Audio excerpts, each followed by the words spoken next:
Hello, everyone, and welcome to another episode of the IACast.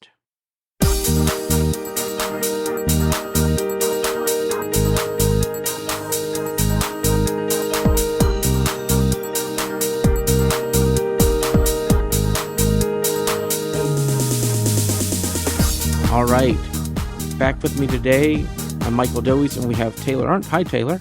Hi, Michael. And we have Alicia Geary. Hi, Alicia. Hello. All right. Well, it's been a very eventful week in technology. We've got a bunch of tech news and a lot of things have happened. So let's get into it.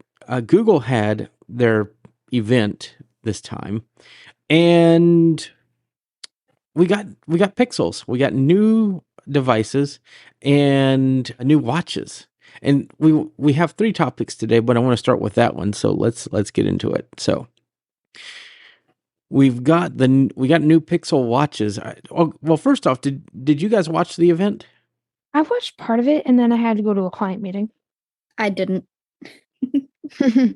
Okay. So, Alicia, you have Android. So what devices do you have that are Android? I have a Samsung Galaxy S23 Ultra, and I have a Galaxy Watch 5, which is Android Wear. Okay. So you have the Watch 5. Galaxy Watch 4. My bad. Mm-hmm. I didn't know if you had one of the Pixel watches or the Galaxy watches. No. So Google did announce a new Pixel watch, and what's interesting about it is very much Fitbit. Like, there's a lot of Fitbit. I think they had the person that runs Fitbit on stage this time. Yes, they did. So that was very interesting to hear them talk about Fitbit. And it's like I've told people, I feel like they're allowing Fitbit to actually Fitbit again. That's kind of funny, Michael, because I've never heard of Fitbit. I mean, I've heard of it, but I haven't heard it being talked about in such a long time. And so it kind of brought me back because my mother and a whole bunch of her friends used to have Fitbit a very long time ago. So it's very interesting that it's coming back. Yeah, Fitbit has always been around, but I can't help but notice there's a bit of a marketing slowdown with them. Yeah. Because they don't really advertise themselves anymore. You just kind of know Fitbit if you buy Fitbit, you know? It's not necessarily they're not trying to rake in new users anymore because of their Google collaboration and the fact that Google bought them out. I've noticed that Fitbit is also very Google-esque. Like, it's not Fitbit anymore. It's not Fitbit's personality anymore, if that makes any sense. So yes. It's really nice to see Fitbit being Fitbit, regardless of if Google owns them or not. However, I do see partnerships being much easier with Google now that Fitbit is allowed to, take the reins a little bit more than they were. Agreed. And it's very interesting because we don't really get to see a lot of companies in Google be themselves as much as they were before they were acquired. So I think it's nice that Fitbit is being allowed to be themselves again, and I hope that continues. It sounds like they're releasing their own trackers, like health trackers again, so that's pretty exciting. Mm-hmm. It's just one of those things that, as time goes on, we'll see more and more what they do. You see, the funny thing is, Michael, they have still been releasing their own. They have been releasing their own trackers still. Like that has not changed. It's just that not as many people are keeping track of Fitbit anymore because Google bought them. So, and you don't hear about it in the news. Yeah, and you don't hear about it in the news. However, they've been releasing their own health trackers and their own watches, but it's just not as out there as it was, and as it is, and as it will be. Yeah, it doesn't make as big a headlines as whenever it comes with a Google event. And I feel like that needs to change, that they need to be able to make their own announcements, and be prevalent. And so, but it's very cool to see them have such a big voice at the event. And that was really to talk about the Pixel Watch 2. And it looks like a nice watch, Android Wear, all the things.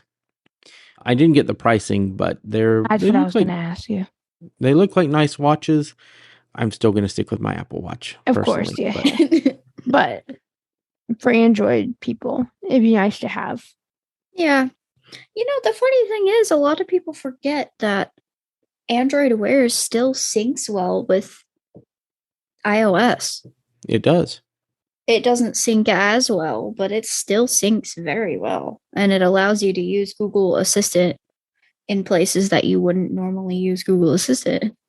So, I mean, if you are the type of person that doesn't necessarily mind stepping out of the ecosystem, it still is an option. Two enemies working together. And that's good to see. I do have pricing on the watches. I just did a quick Google search, and it seems like they're a lot cheaper than the Apple Watches. The first one is the Wi-Fi variant is $349. The Pixel Watch 2 LTE version, $399. So it seems like it's affordable. Okay.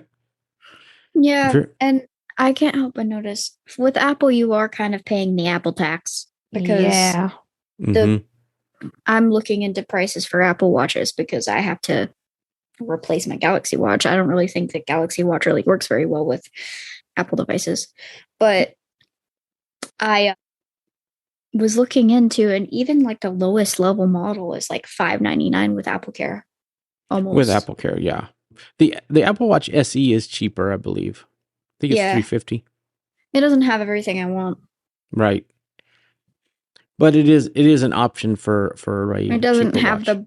It doesn't have the blood oxygen and all that kind of stuff that my Samsung Watch does. Yeah. So, I mean, I could buy the Watch 8, the Series 8. Yeah, who knows how much that is now? It's usually $100 less than the usual, the standard version. Yeah. But, they call it the Apple tax, and I gladly pay it. I'm a sucker for Apple products, so. Although I have to say, some of the Samsung products can be pretty expensive too. Like the Galaxy Tab S8 that I have, S8 Plus, was not the cheapest device. Yeah, but I've noticed that Samsung and Google are not very hard to find deals on. With Apple, no matter where you purchase it, maybe in some tech stores they might be doing a sale, but that's not on Apple's part. That's true. So it's really hard to find deals on Apple products. Apple unless rarely you're does a student deals. unless you're a student or a teacher. So it's like, I don't know. It's just difficult. Yep. So we got I was about to say Apple Watch, the Pixel Watch 2, and it's an update, so it's worth looking into if you have. It's supposed to be a pretty nice watch. And then they went right on to, I believe, the phones. And we got the Pixel 8 and the Pixel 8 Pro. And again, as usual, the pros are the ones to go with. And in the past, I've never really been a fan of the camera bar on the back of the Pixels. But I have to say, I don't mind them this year. The Pixel 8 looks like a very nice phone in that bay blue color. Have you seen that one, Alicia?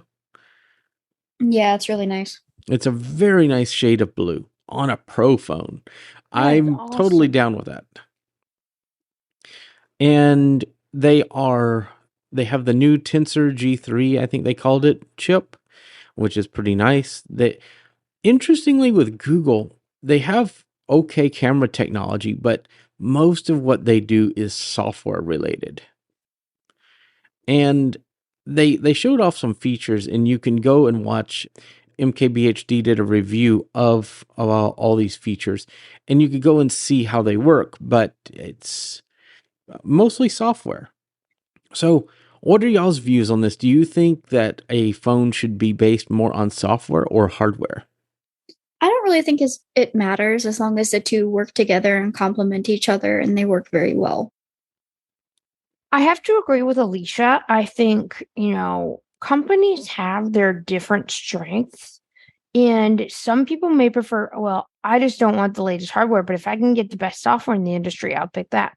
Some people are vice versa. So again, every company has their strengths, and I think that's what makes each company unique. Yeah, the one thing that I feel like on this new hardware is they are talking about software, and they're Google is very much send us your data and we'll make something better out of it. But what are they doing with that data? It's software, but a lot of it's done in the cloud, and I really am always hesitant to like, okay, what is Google doing with that stuff? Yeah, I know you mentioned, I know this takes us off the camera, but I know you mentioned something about a large language model that autocorrects your stuff, but everything you type is going into the cloud. And you said you didn't really like that. Do you mind like explaining why?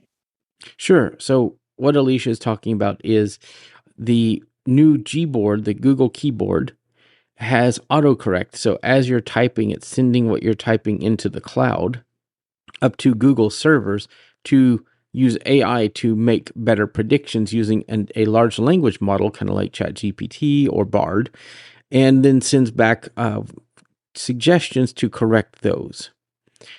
I feel like, so Apple does something similar, but it does everything on device in iOS 17. And I feel like the iOS approach is much better. It may not be the best, but you send just think about what hackers do. They use what are called keyloggers, and they log every key press that you type on your computer, and they can do nefarious things with it. Same with Google. I mean, who says they're not keylogging your passwords? Who says that Gboard is not looking at everything you type? I would hope they wouldn't, but what if You there's don't know. some I said you don't know what they're doing. right?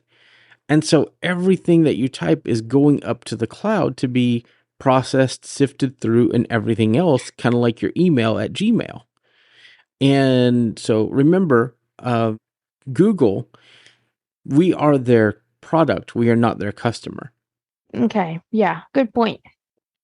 So everything Google does just makes me very hesitant to say, well, what am I giving up when I'm using this? And it's always very, interesting to me. Does that kind of answer your question, Alicia? Yeah. Yeah. So that's one of the things with software that always like there's even this new night sight mode that's coming on the Google phones and Video Boost, I think it's also called. 2 features, okay? And the way it's going to work is you take your video and you do your nighttime stuff, and it sends it up to Google servers, and then it enhances it and sends it back down to you. Hey, now, nobody wants to know what you do at night. Right. Right. But, it's meant for, like, if you're outside at night, walking around, you're taking video, those kind of things. I know what it's meant for. Yeah. Yeah, I know. But it's kind of one of those things that, you're sending that up to Google, and they're going through every bit of data, and they probably have in their terms, I mean, I could be wrong, because we have not read the terms yet, because all this stuff still hasn't come out. We can use this for AI purposes. So where is the limits on this stuff? And that's why I also am just a fan of iOS, because everything's not done quite as much with software, but it's done with hardware. Also, where's the appreciation with privacy? Where did that go? Because there was a time where Google prided themselves on, being private, like making sure that people couldn't access your stuff. Where did that go? I don't really feel like Google, I mean, they've talked about wanting to have privacy, all those things. They still talk about it. They even make it difficult for developers to ship an app that's not private, but that doesn't always, when it comes to them, those rules don't always apply, right? So Google talks about being privacy centric, but that's not really, in my view, what they're known for. They're more about, let's make things easy for the user to use so that we can get more data. I mean, and that's why like search engines like DuckDuckGo and others came around, is so that you wouldn't be given so many ads. And, I believe even they are starting to not be as privacy focused, but there's a lot of search engines that have come around so that you don't have to worry about your search history and all that being used to sell you things. So that's the thing with Google. And then MKBHD also made a very interesting video on, can you trust Google? And, Google made a very bold claim at their event this year. And they said that the Pixel 8 will be getting updates for the next 7 years. Wow. That's, wow. Skeptical. Which would outlive the phone. Most likely outlive the phone. But there's a website, I don't know you can look at MKBHD's video, but there's a website that lists everything that Google has killed. And I don't remember the name of the program that he mentioned, but this was kind of a big one I had no clue about. Google wanted to do 2 years ago basically the same as the iPhone upgrade program, where you can get a Pixel and then was it 2 years ago or 1 year ago? I don't remember. But you could get a new Pixel phone every year and then pay it off over 24 months. And you could pay it off over 24 months or upgrade every year. Well, within 24 months, they killed it. So, sorry. That's crazy. I did find the website that they were talking about was called Killed by Google. Kind of goes with Made by Google. Yeah, and it has just using a screen reader, it has over 293 items just on the first page. And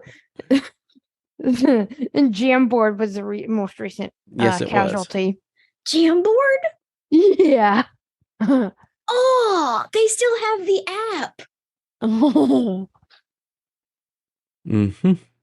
Mm-hmm. So I just thought I would research that for y'all. So yeah, Killed by Google. Did you use Jamboard, Alicia? No, but I used to. Well, not anymore. Yeah. And that's what a lot of people are saying is they got in the habit of using all of these things and now they're gone, So can you trust Google to even keep to 7 years? Because they could just, say, well, we're not going to keep this anymore. I mean, Google Domains is on that list. Snapseed, I'm looking at you. Mm-hmm. You kill off Snapseed. It's not used. It's not needed. There are too many programs out there that do much better than Snapseed. I'm sorry. Well, I thought they rolled a lot of those features into Google Photos. Yeah, but they still have Snapseed. Mm-hmm.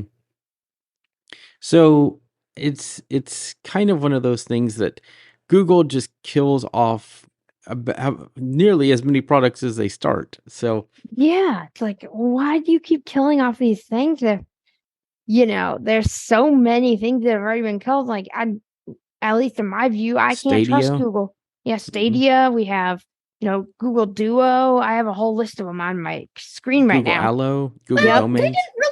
They didn't really kill off Google Duo, and the reason why I say that is because they just wanted to make things more refined, and they rolled it into Google Meet.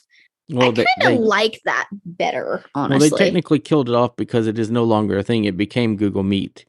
Yeah, it became part of Google Meet. Google Podcasts is dead because they made it into YouTube I podcasts. used to use that. G Suite's dead, but that's been dead for a while. They renamed it to Google Workspace. Yeah.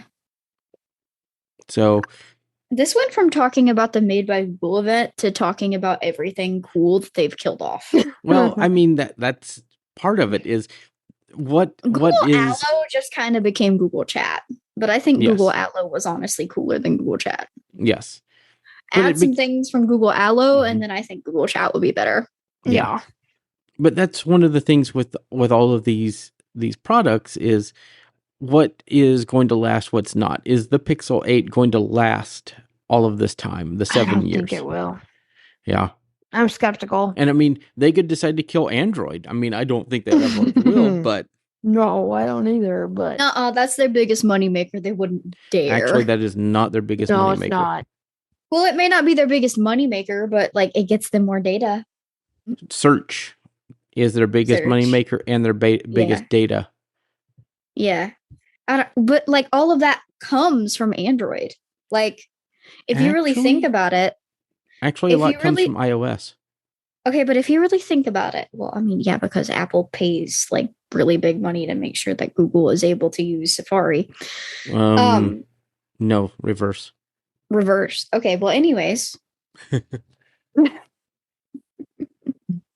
All right. Well, anyways, I can't tell you how many times I have gone to my phone and I haven't even bothered to load up the search engine. I've just gone into that search bar at the top of my phone and just typed something in.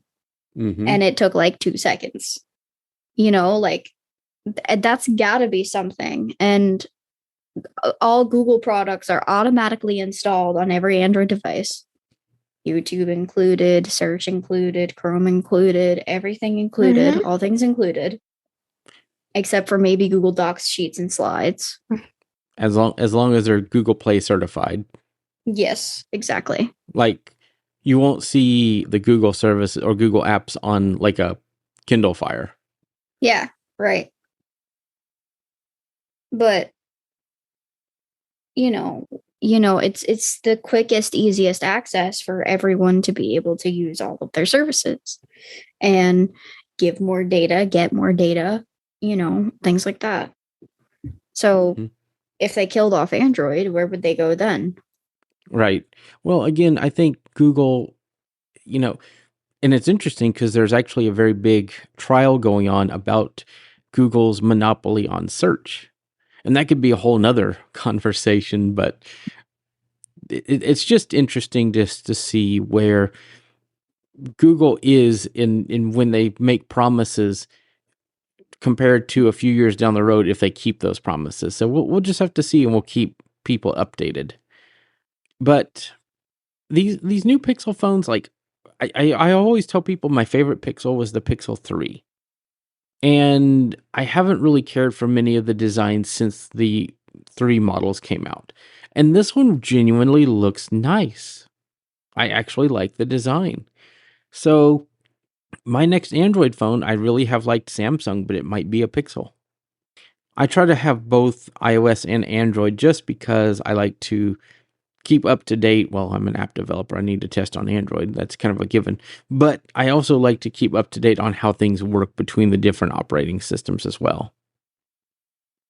Right.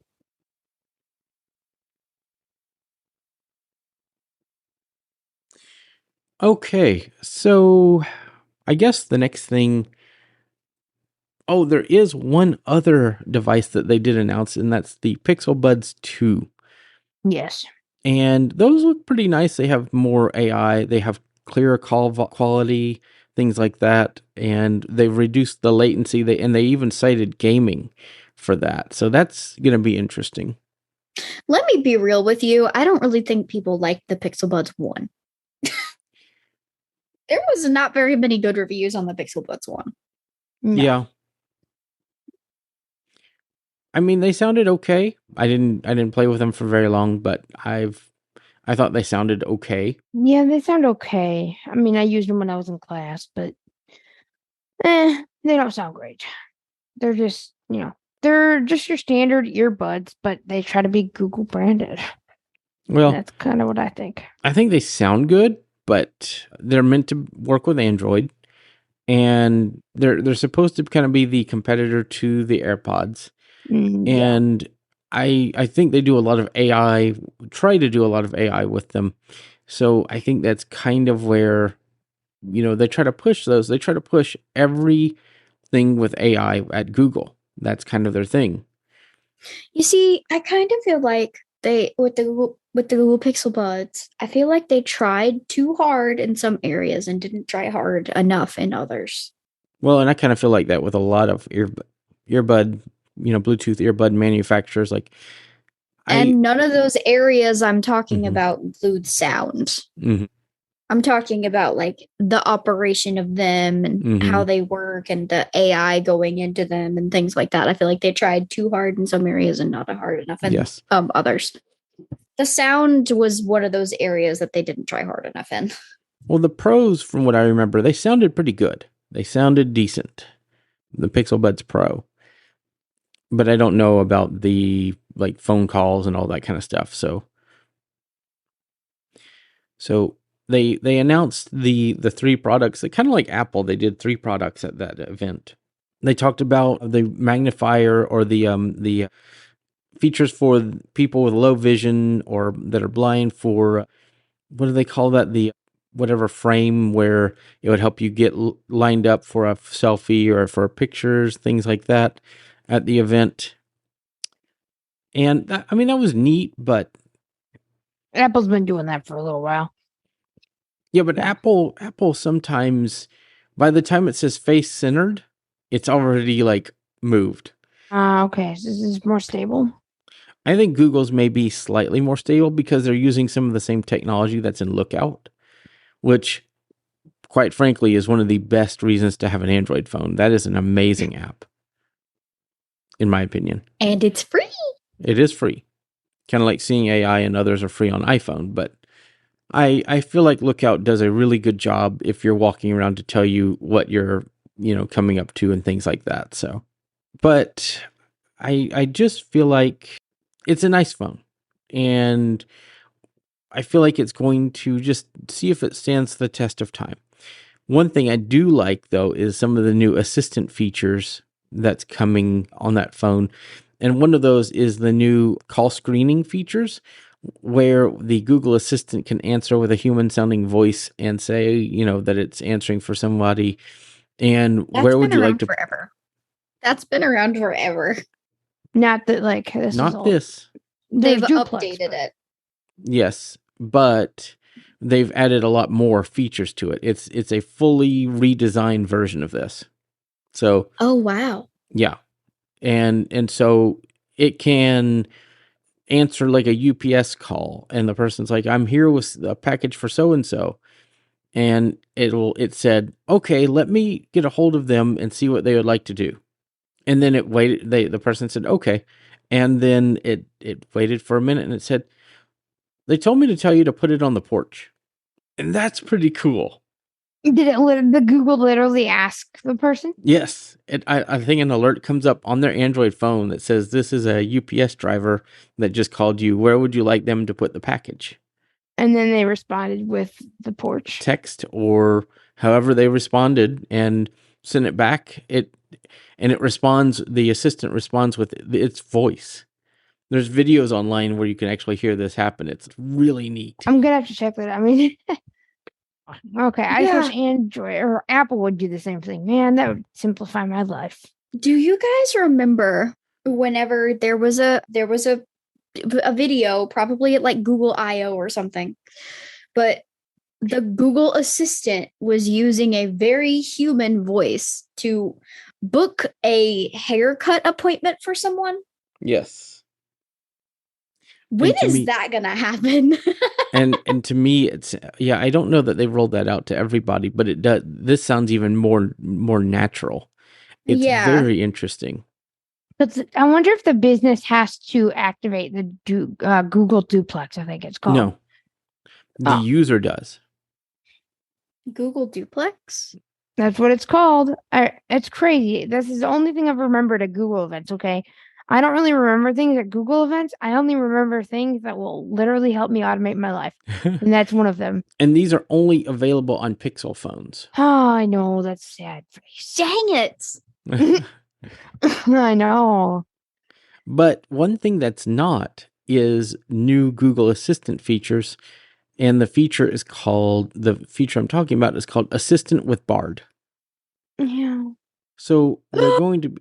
Yes. Yeah. I've been waiting for that. So they are announcing Google Assistant with Bard, but wait, there's more. It's coming to iOS. Oh. Ooh. It won't be able to be used the same as, the S Lady, but if you have the Google Assistant app, then you could use it. Actually, an interesting thing? I have noticed that there's not an app for Bard, so I feel like this would make a lot of things easier for people to use Bard. Is Bard any good? It's getting Bard's better. Actually pretty good. Yeah, it's getting better. But also, if you have an iPhone 15 Pro or Pro Max, you might be able, if Google Assistant has a shortcut to activate Assistant and have it start listening, you could set your action button on the 15 Pro Max for Google Assistant. To summon? Oh, How and cool would instead of that S be? lady. Well, your side button would still be S Lady, but your action button would be Google Assistant. Yeah. And I'm pretty sure you can do that. Like I said, I like S lady, but I prefer Google Assistant. It's just a lot easier to communicate with, and it actually listens to you instead of S lady, who thinks it knows what you want. So Right. that is a possibility. Like if you're wanting, a neat feature on the iPhone 15 Pro Max or Pro, you could just hold down your action button and possibly talk to Google Assistant. That is very Android-esque, y'all. Yeah, really. So I'll have to play with that. I've been playing with some things where if I have my play music focus mode turned on, it will go to my next track, whatever I'm listening to. I really love that. Focus That's modes are awesome. really cool. Yep. And then you could just use your focus mode menu and control center to change what your action button does. It's really neat. So there's so many cool tech things that, we're able to do now based on our phones. It's just up to your imagination of what you can even think about doing, So let's talk about something that is very interesting to me. And that's the fact that I got access to Bluesky. And if you guys aren't familiar, Bluesky is basically the federated version of Twitter. It's kind of like Mastodon, but Twitter. And it's made by the creator of Twitter, or the CEO at the time, Jack Dorsey, and a few other folks.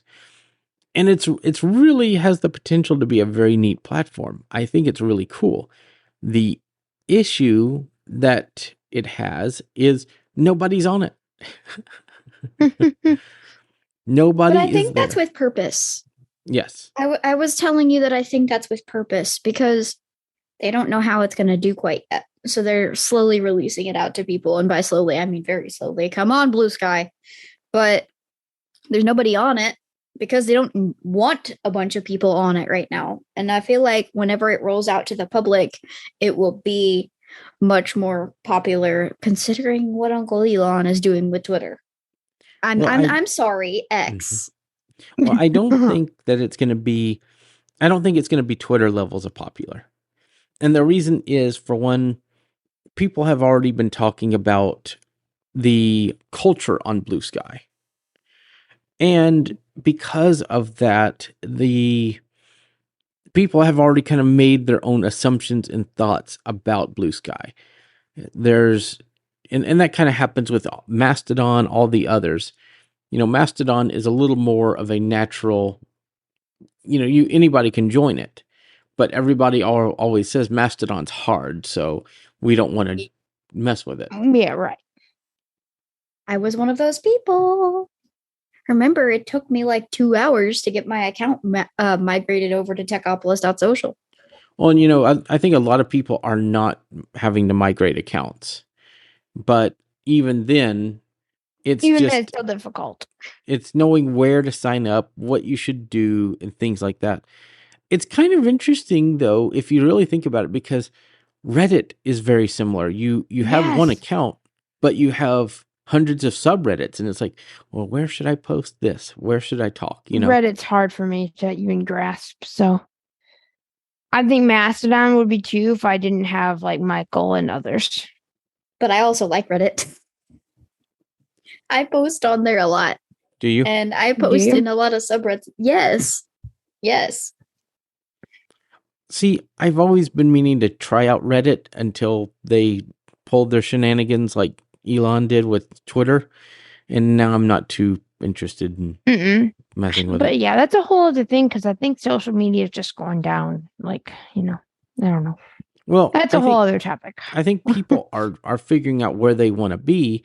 And I've always wanted to try out Bluesky just because it's something different, right? It's something new and shiny, and me and new and shiny. So what kind of people are on Bluesky, Michael?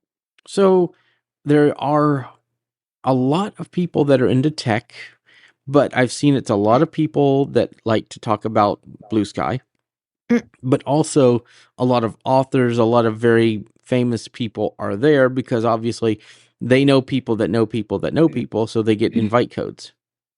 Okay. So it's just a lot of famous people really right now. Very popular people. But the interesting thing is that Blue Sky is very searchable. Like Twitter or Facebook, I can type in somebody's name and typically find them.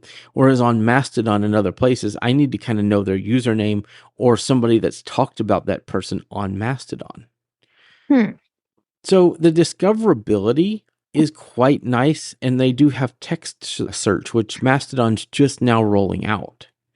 Yeah, that's awesome. It's kind of a nice ability to find content and things like that. But in saying that, though, I want to mention that it's not without its problems too. What are some of those?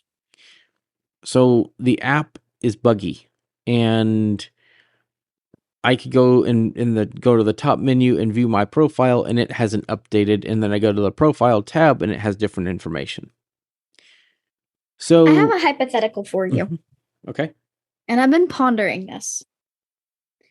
Imagine if there was a world where Facebook federated and it became decentralized. Oh, interesting. I have a hypothetical for you. What do you think it would be like if Facebook federated and became uncentralized? I think it wouldn't change if Facebook did that. But I mean, your hypothetical isn't very hypothetical because anybody that has an Instagram will soon be federated through threads. Okay, but that's Instagram, not Facebook. That's Instagram, not Facebook. And Facebook is federated with Instagram. But if people don't use Instagram, what if Facebook federated itself? Interesting. So if Facebook federated and are you saying like became part of like the Fediverse with like Mastodon? Yes. Yeah. Oh. Right? You're right. Well, a few things would happen. For one, most server administrators would block it, which they're already doing to threads.net, which I don't agree with. But for two, it would put a lot of strain on information coming into Mastodon servers and other servers around the Fediverse because it would have a lot more data because you're looking at several billion people, right? Okay, sorry, Michael. Would you block Facebook? Until I had a reason to do so. Okay. So no, until you had a reason to do so, right? Right. But okay. Facebook is such a different thing because Facebook is so algorithmic. I mean, Instagram and Threads are as well.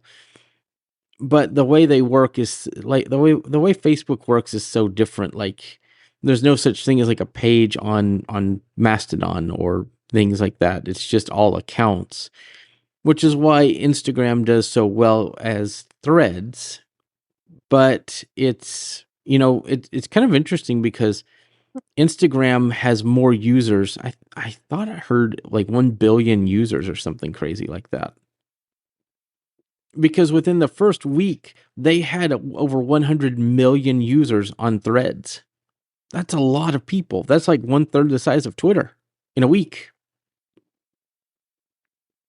So it's kind of why so many people, do not want Threads on Mastodon or be able to see Threads on Mastodon because all of that traffic would come into servers. Like it would be like you could get real hateful, negative posts in Threads.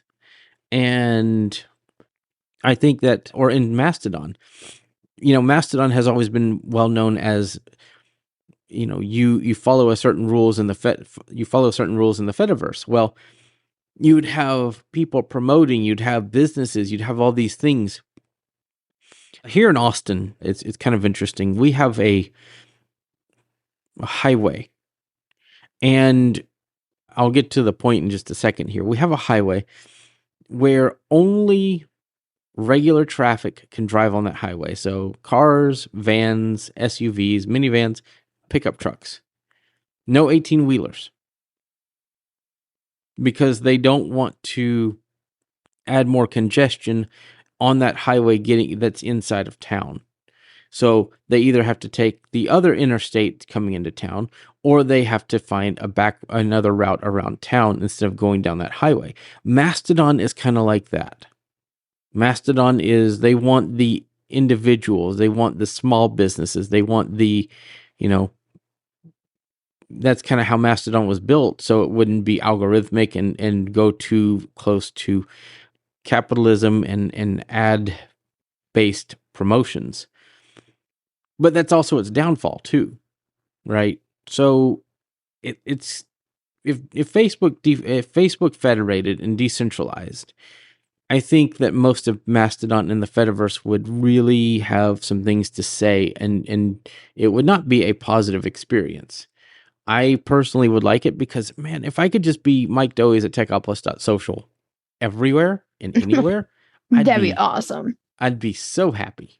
Yeah. Instead of having I don't have to check so many different apps, Mm-hmm. Facebook and X and, Mm-hmm. X we know. I mean, even going back to the topic, Bluesky, they have AT protocol, which is different from ActivityPub. Mm-hmm. But you want to know what's interesting? That a lot of, Bluesky and others need to recognize? AT protocol is not part of the W3C standards. ActivityPub is. Okay. Mm-hmm. So that's something to think about too, is, the W3C adopted ActivityPub, which is what Mastodon is built off of. We have PeerTube, which is the YouTube equivalent. We have PixelFed, which is the Instagram equivalent. We have even Bookworm, which is the Goodreads alternative, all in the Fediverse. Wow. I have a Bookworm account over at bookworm.tech. So yeah, it's just interesting. If you have an invite, check out Bluesky. There is accessibility issues.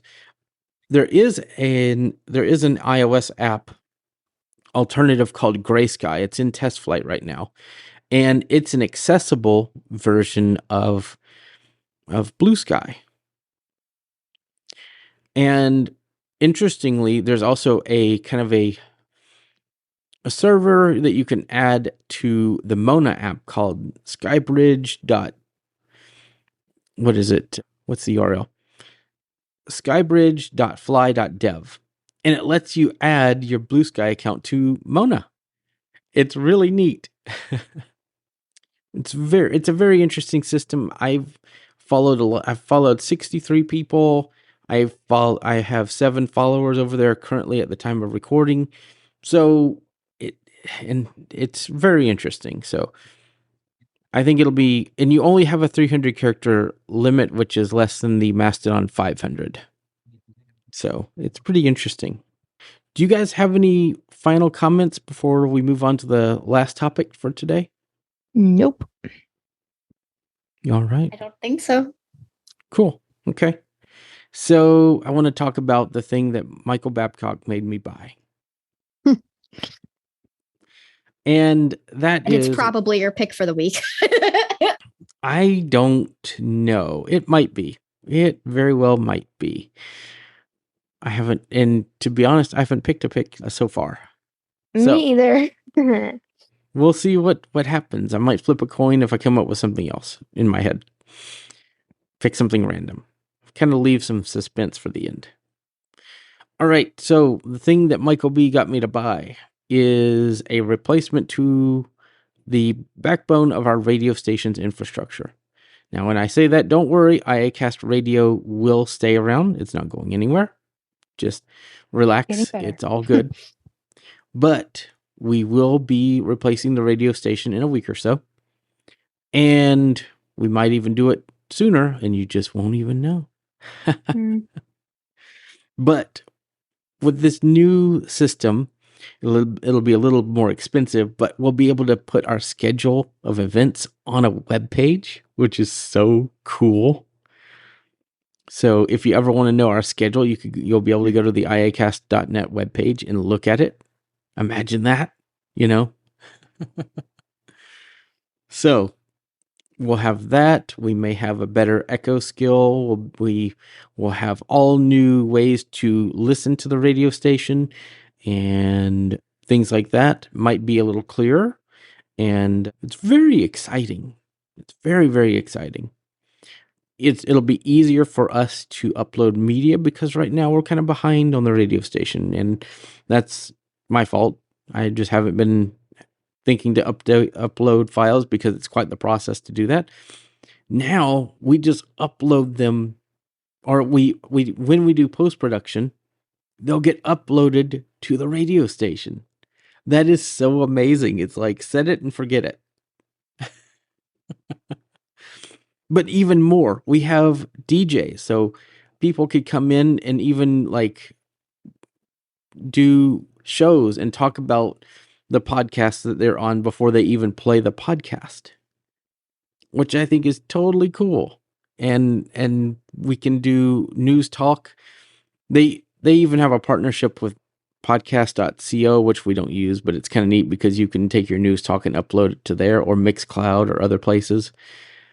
And they have integrations with Zapier and all kinds of stuff. So this service is called radio.co. We were using Live 365, and this is really nice. I'm pretty excited about it. So be on the lookout for that and some other cool things coming to IACast Radio. Really super excited.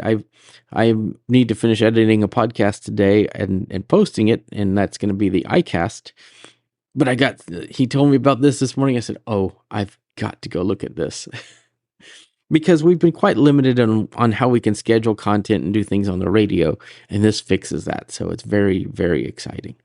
And hey, even our blind users who use screen readers, like Taylor, can even do things with it. So that's really exciting, right, Taylor? Yeah, because the last one, it was a very arduous process. And in fact, during this episode, I was doing some more accessibility research on the platform because I couldn't wait till after the episode. That's how excited I am, folks. So that's fantastic. Well, I think that's going to be all of our topics for today, and we will be back next week. But before we go, as we always do, Alicia, do you have a pick for this week, and where can people find you online? I do have a pick for this week, and it is the Soundcore Motion Plus Bluetooth speaker. I purchased it last week, and I have been playing around with it this week, and man, is it a great value for money, great sound speaker. It's advertised to be hi-fi. I don't know how true that is. I can't tell you how true that is, but it's also waterproof and submergible. I love it for good peace of mind. It's a great shower speaker. It's a great party speaker. It fills a room. It's amazing. $100. Wow. $100. That's cheap for a premium Bluetooth speaker like that. Yeah. So yeah, that's my pick of the week. How about you, Taylor? Well, how can people find you online? Okay. Oh, yeah, that's right. How can people find me online? All right. Blind One lives at mastodon.social. Nope. Sorry. You updated. Yeah, that's right. Blind One lives at techopolis.social on Mastodon. Blind One lives on Discord. Blind One lives on pretty much everything. LinkedIn at Alicia Geary, Facebook at Alicia Geary. And I don't know if I'm missing anything. Oh, my website, blindcopywriter.com. Fantastic. And now, Taylor, do you have a pick for this week, and where can people find you? Man, I knew you were going to ask that question. So, you know what? I don't really have anything else. So here's what we're going to do. We're going to go with the radio.co pick. The reason we're going to do that is because it is so accessible. It is easy for me to use, and I just could not wait to play with it more after this episode. Hence why I was trying to sneak in some research. So I am super excited to be on it, and I'm even trying to find a broadcasting solution for Windows. So if anybody has any ideas, please email us at our feedback address, feedback at iAccessibility. Feedback at iacast.net. You're close. IACast.net. That just shows how much I know, folks. So, Or hashtag IACast on Mastodon. Mastodon. Where can people find me? Well, you can find me everywhere. You can subscribe to my YouTube channel. So that's Taylor Arndt. You can find me on Mastodon at CAYARNDT at Techopolis, TECHOPOLIS.social. And I am also on Facebook, and I'm still on X, but who knows how long that will be. And, I'm just everywhere. So, yeah. And also, please subscribe to my YouTube channel. I'm trying to get to 3,000 watch hours, folks. So, thank you so much. Yep. Subscribe to Taylor's YouTube. You'll get some great content, I promise. Everybody's waiting for my pick because I said it would be random. It could have been radio.co. It could be something else. And it's something else. Oh. So, my pick for this week is a new TV show. Well, not a new TV show, a new season of a TV show. And that is Loki Season 2. I didn't even know that was out yet. Yes. Episode 1 has come out. Woo! I gotta go watch it. I'm a huge Marvel Comics fan, and Season 2, Episode 1 was fantastic. Oh, man, it was good. The first season was amazing. And this one's already started out to be incredible. So just the first episode was like, whoa, it was a ride. It was a wild ride. So Loki season 2 was fantastic. The first episode was really good. And there's even an end credit scene, so make sure you stay for that. As for where people can find me online, I am Mike Dowies at techopolis.social and Mastodon. I'm Michael Dowies on Facebook. You can email me at Mike Dowies. That's MikeDoise at iCloud.com. And you can find me all over the web. Just do a search. If you want to find the podcast, like Taylor said, feedback at iacast.net. And we're all over the web as well. Our website's iacast.net, and you can find us there. If you ever want to listen to the radio station 24 hours a day, 7 days a week, iacast.net/listen will get you there. And in the iAccessibility app, which is getting an update pretty soon. So. Ooh, teasers. Yes. We're all about the teasers here. If you liked this episode, be sure to subscribe to us on your podcatcher. That's the word I was looking for. And make sure to write us a review on your podcaster if it supports it. And here's like a friend. Podcaster, I did it again. Yes, you did. And if you really like this content enough, share it with a friend. Yep. Yeah. And subscribe to our YouTube while you're at it. Yep. Yeah, that too. If you're not subscribed, subscribe. Yep. Subscribe to us on YouTube. Like our videos. We appreciate it. It helps discoverability, and we're always going to be back next week with new episodes. So stay tuned. And also just a reminder, subscribe to the IACast network feed. We have all of our podcasts on the network on that feed. So check that out and be prepared for possibly more than one piece of content a day. So that is something to look forward to if you really like our content. So where can they find it, Michael? Just like you said, in your favorite podcast app of choice. Alrighty then. Yep. So with all of that being said, this has been a very long outro.